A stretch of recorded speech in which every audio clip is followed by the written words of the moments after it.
And we're here this afternoon to ask your help and support of House Bill 2154.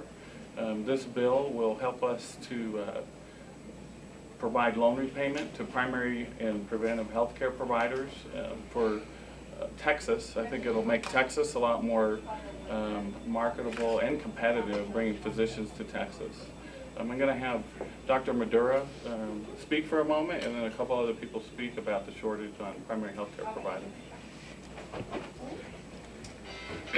I'm Dr. Judy Madura, and I'm the Chief Executive Officer over at South Plains Rural Health Services in Levelland, Texas. And we have community health center clinics in Levelland and Lamesa, Texas. And how this bill will affect us is that we lost a physician in our Lamesa clinic approximately 2 years ago, which was a family practitioner that did OB.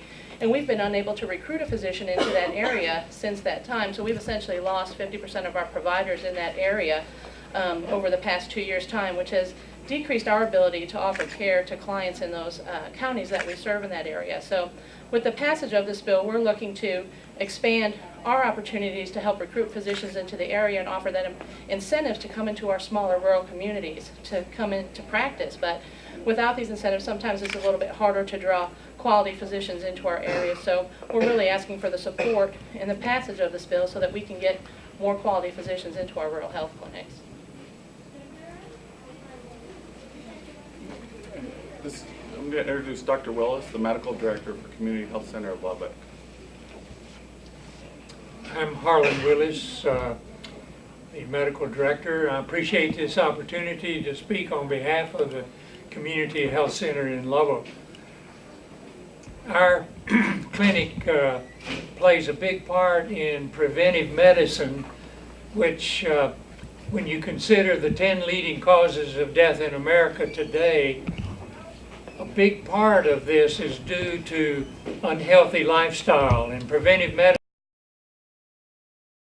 solve some of these problems, and the Community Health Center here in Lubbock has preventive medicine as a big part of what we do.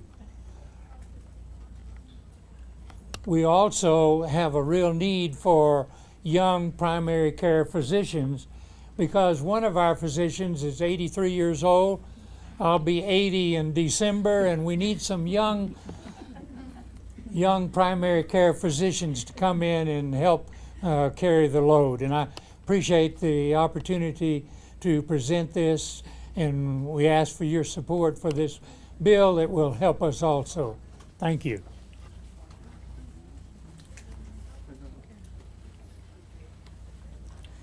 My name is Natalia Campos, and I'm a consumer for the Community Health Center of Lubbock Clinic, and I'm also on the board. I asked Senator Duncan to support this bill, 2154, for us so that we can have more providers to be able to provide more services for all those in need. Michael? Physicians in the smaller communities have to work longer hours, have to take call, fewer physicians to share a call with, more time has to be spent in the hospital. So it's a quality of life, a choice that they need to make. Whereas if they go to the larger metro areas, they tend to get a better quality of life, more time with their family, so they tend to choose that. And also, there's not much, sometimes a lot of opportunities for the families and businesses, or, like if a spouse needs to be employed in a smaller rural community, sometimes it's difficult to find that spouse a job along with a physician, so the physicians will make choices to go to larger communities.